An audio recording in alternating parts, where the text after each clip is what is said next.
നമസ്കാരം, മലയാളി വാർത്തയിലേക്ക് സ്വാഗതം. ലോകം നടുങ്ങിയിരുന്നു. കഴിഞ്ഞ ദിവസം ഇറാൻ ഖത്തറിനെ ആക്രമിച്ചു എന്നുള്ള വാർത്ത കേട്ട്. ഖത്തറിലെ അമേരിക്കൻ ബേസ് ക്യാമ്പുകളാണ് ഇറാൻ ആക്രമിച്ചത്. അതിന് പിന്നാലെ പശ്ചിമേഷ്യയിൽ സമാധാനത്തിലേക്കുള്ള നീക്കങ്ങൾ നടക്കാൻ പോകുന്നു എന്ന സൂചനകൾ പുറത്തുവരികയാണ്. ഖത്തറിലെ ഇറാൻ ആക്രമണത്തിന് പിന്നാലെ നാടകീയ നീക്കങ്ങളുമായി ട്രംപ് രംഗത്ത്. ഇറാനും ഇസ്രായേലും തമ്മിൽ വെടിനിർത്തൽ ധാരണയിലെത്തിയെന്നാണ് ട്രംപിന്റെ പ്രഖ്യാപനം. 6 മണിക്കൂറിനുള്ളിൽ വെടിനിർത്തൽ നിലവിൽ വരുമെന്നും 24 മണിക്കൂറിനുള്ളിൽ യുദ്ധം അവസാനിക്കുമെന്നുമാണ് ട്രംപ് സോഷ്യൽ മീഡിയ പ്ലാറ്റ്ഫോമിൽ അവകാശപ്പെടുന്നത്. ഇരു രാജ്യങ്ങളെയും അഭിനന്ദിച്ചുകൊണ്ടാണ് ട്രംപിന്റെ പോസ്റ്റ്. എന്നാൽ ട്രംപിന്റെ പ്രഖ്യാപനത്തോട് ഇസ്രായേലും ഇറാനും പ്രതികരിച്ചിട്ടില്ല. അതേസമയം ഖത്തറിലെ US ബേസിലേക്ക് നടത്തിയ ആക്രമണത്തോടെ അമേരിക്കയോടുള്ള സൈനിക പ്രതികരണം തൽക്കാലത്തേക്ക് ഇറാൻ അവസാനിപ്പിച്ചേക്കുമെന്നാണ് സൂചന.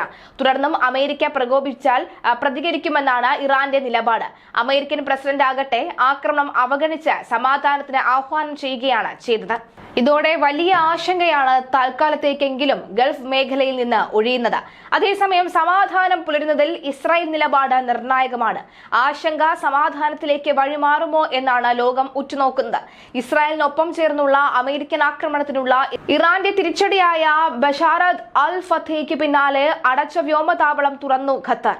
വിമാന സർവീസ് പുനരാരംഭിച്ചതായും ഖത്തർ അറിയിച്ചിട്ടുണ്ട്.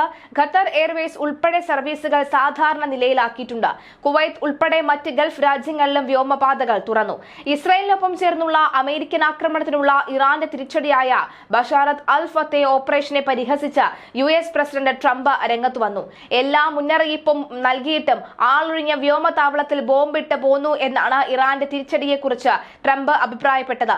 ഇറാൻ ആക്രമണം ദുർബലമെന്നും ഇറാൻ നേരത്തെ വിവരം നൽകിയെന്നും US പ്രസിഡന്റ് സോഷ്യൽ മീഡിയ പ്ലാറ്റ്ഫോമിൽ കുറിച്ചു. ഖത്തറിലെ സൈനിക താവളത്തിലേക്ക് ഇറാന്റെ 14 മിസൈൽ വന്നു. അതിൽ 13 വീഴ്ത്തിയെന്നും ഒരെണ്ണം ദിശ തെറ്റി എങ്ങോട്ടോ പോയെന്നും ട്രംപ് പരിഹസിച്ചു. ഇറാന്റെ തിരിച്ചടിയിൽ ആർക്കും പരിക്കില്ല, നാശനഷ്ടമില്ലെന്നും ട്രംപ് പരിഹസിച്ചു. ഖത്തറിന്റെ സഹായത്തോടെ തടിയൂരി എന്ന പരിഹാസവും ഇറാനെതിരെ അമേരിക്കൻ പ്രസിഡന്റ് മുന്നോട്ട് വെച്ചു.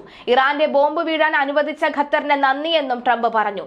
ഖത്തർ പൗരന്മാർക്കും പരിക്കില്ലെന്ന അടക്കം എടുത്തു പറഞ്ഞുകൊണ്ടാണ് ബഷാറത്ത് അൽ ഫത്തെ ഓപ്പറേഷനെ പരിഹസിച്ചത്.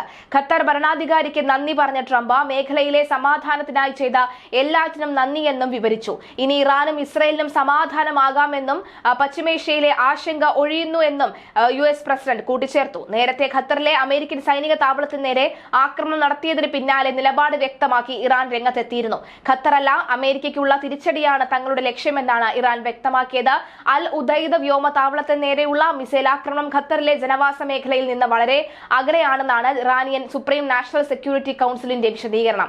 ഈ നടപടി സൗഹൃദവും സഹോദരതുല്യവുമായ രാജ്യമായ ഖത്തറിനും അവിടുത്തെ ജനങ്ങൾക്കും ഒരു ഭീഷണിയും ഉയർത്തുന്നതല്ല എന്നും അമേരിക്കയ്ക്കുള്ള തിരിച്ചടി മാത്രമായിരുന്നു എന്നും തങ്ങളുടെ ലക്ഷ്യമെന്നും ഇറാൻ വ്യക്തമാക്കുകയാണ്. ഖത്തറിലെ അമേരിക്കൻ സൈനിക താവളത്തിന് നേരെ ആക്രമണം നടത്തിയതിന് പിന്നാലെ നിലപാട് വ്യക്തമാക്കി ഇറാൻ രംഗത്തെത്തി. ഖത്തറല്ല, അമേരിക്കയ്ക്കുള്ള തിരിച്ചടിയാണ് ഞങ്ങളുടെ ലക്ഷ്യം. അൽ ഉദൈദ് വ്യോമതാവളത്തിന് നേരെയുള്ള മിസൈൽ ആക്രമണം ഖത്തറിലെ ജനവാസ മേഖലകളിൽ നിന്ന് വളരെ അകലെയാണെന്നാണ് ഇറാൻ സുപ്രീം നാഷണൽ സെക്യൂരിറ്റി കൌൺസിലിന്റെ വിശദീകരണം. ഇസ്ലാമിക് റിപ്പബ്ലിക് ഓഫ് ഇറാൻ ഖത്തറുമായുള്ള ഊഷ്മളവും ചരിത്രപരവുമായ ബന്ധം നിലനിർത്തുന്നതിനും തുടരുന്നതിനും പ്രതിജ്ഞാബദ്ധമാണ് എന്നും Iranian supreme national security council പ്രസ്താവനയിൽ പറഞ്ഞു. ഖത്തറിലെ അൽ ഉദൈദ് സൈനിക താവളത്തിലേക്കാണ് ഇറാൻ മിസൈൽ ആക്രമണം നടത്തിയത്. പിന്നാലെ അമേരിക്കയ്ക്കെതിരെ സൈനിക നടപടി തുടങ്ങിയെന്നും ഇറാൻ വ്യക്തമാക്കി. ഖത്തറിലെ അൽ ഉദൈദ് സൈനിക താവളമാണ് ഇറാൻ ലക്ഷ്യമിട്ടത്. മിസൈലുകളെല്ലാം തകർത്തതായും ഖത്തർ വ്യക്തമാക്കി. ആക്രമണത്തെ ഖത്തർ അപലപിച്ചു. വ്യോമ പ്രതിരോധ സംവിധാനങ്ങൾ ഫലപ്രദമായി പ്രവർത്തിച്ചു എന്നും ഖത്തർ അറിയിച്ചു.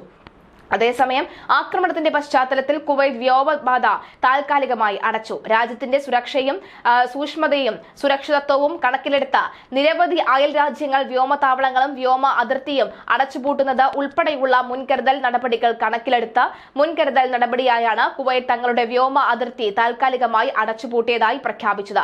പ്രാദേശിക സംഭവ വികാസങ്ങളുടെ വെളിച്ചത്തിൽ ഏറ്റവും ഉയർന്ന സുരക്ഷയും സുരക്ഷിതത്വവും നിലനിർത്തുന്നതിന്റെ ചട്ടക്കൂടിനുള്ളിലാണ് ഈ തീരുമാനമെന്ന് ബന്ധപ്പെട്ട അധികാരികൾ സ്ഥിരീകരിച്ചു. കൂടാതെ സംഭവ വികാസങ്ങൾ നിരീക്ഷിക്കുന്നതിനും ആവശ്യമായ നടപടികൾ സ്വീകരിക്കുന്നതിനും ബന്ധപ്പെട്ട പ്രാദേശിക അന്തർദേശീയ അധികാരങ്ങളുമായി ഏകോപനം തുടരുന്നതിനും അധികൃതർ വാർത്താക്കുറിപ്പിൽ അറിയിച്ചിട്ടുണ്ട്. ഇസ്രായേലിനൊപ്പം ചേർന്നുള്ള അമേരിക്കൻ ആക്രമണത്തിനുള്ള ഇറാന്റെ തിരിച്ചടിയായ ബഷാറത്ത് അൽ ഫത്തയ്ക്ക് പിന്നാലെ അടച്ചിട്ട വ്യോമതാവളങ്ങളെല്ലാം തന്നെ തുറന്ന് പ്രവർത്തിക്കുന്നുണ്ട്.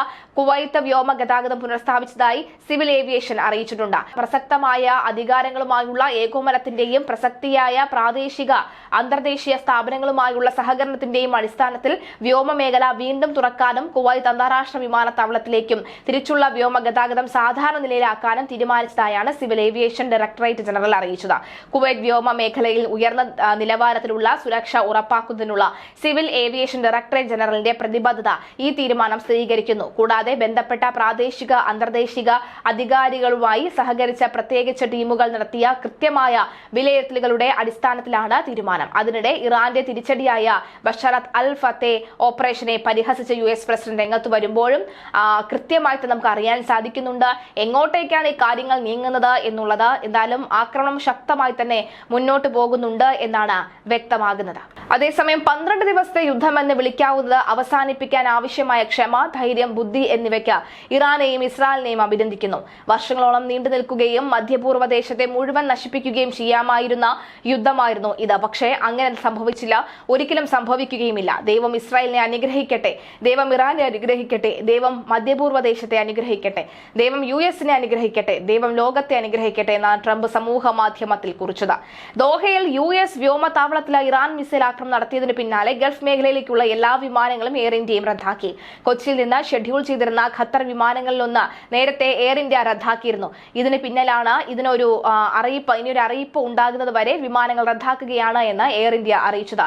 നോർത്ത് അമേരിക്കയുടെയും യൂറോപ്പിന്റെയും കിഴക്കൻ തീരത്തെയും തിരിച്ചുമുള്ള സർവീസുകളും എയർലൈൻ നിർത്തിവെച്ചു. പശ്ചിമേഷ്യയിലെ സംഘർഷാവസ്ഥ കാരണം നിരവധി വിമാന കമ്പനികളിൽ വിമാനങ്ങൾ റദ്ദാക്കുകയും വഴിതിരിച്ചുവിടുകയും ചെയ്തിട്ടുണ്ട്. കൊച്ചിയിൽ നിന്ന് ദോഹയിലേക്ക് പോകുകയായിരുന്ന എയർ ഇന്ത്യ എക്സ്പ്രസ് വിമാനം മസ്കറ്റിലേക്ക് തിരിച്ചുവിടുകയും കണ്ണൂരിൽ നിന്ന് ഷെഡ്യൂൾ ചെയ്തിരുന്ന വിമാനം തിരിച്ചയക്കുകയും ചെയ്തു. ഖത്തറിലേക്ക് മറ്റ് വിമാനങ്ങളൊന്നുമില്ല എന്നും എയർ ഇന്ത്യ എക്സ്പ്രസ് പ്രസ്താവനയിൽ പറഞ്ഞു. സ്ഥിതിഗതികൾ സൂക്ഷ്മമായി നിരീക്ഷിക്കുകയാണ്. അധികൃതരുടെ നിർദ്ദേശങ്ങളനുസരിച്ച് അതിഥികളുടെയും ജീവനക്കാരുടെയും സുരക്ഷയ്ക്ക് ആവശ്യമായ എല്ലാ മുൻകരുതലുകളും സ്വീകരിക്കും. എയർ ഇന്ത്യ എക്സ്പ്രസ് ആണ് ഇക്കാര്യം വ്യക്തമാക്കിയത്.